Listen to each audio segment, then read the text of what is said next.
впервые делает костер. Сейчас будет вам лайфхак, как он горел очень ярко и никогда не тух. Итак, смотрите, ребята, я достаю из своей сумки магическую такую вот штучку. Итак, ей можно что сделать? Можно кого-то ударить по голове, если надо. Можно ее подложить под попу, и с ней очень удобно сидеть в любом месте. Например, я сейчас подойду поближе, чтобы вы хорошо видели. Здесь очень грязно. Хопа, но моя волшебная штучка. Оп, и все, видите, как удобно. Вот, это многофункциональная вещь. С ней мы еще сделаем с вами следующее. Смотрите сюда. Идите поближе, чтобы ничего не пропустить. Мы ею раздуваем костер. Сейчас вот только это вот. Пламя было маленькое. Внимательно смотрите, что дальше будет.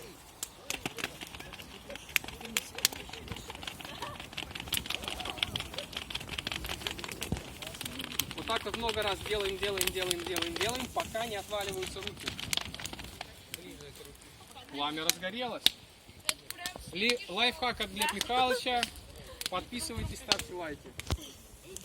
Пишите комментарии. Исправление TikTok сразу.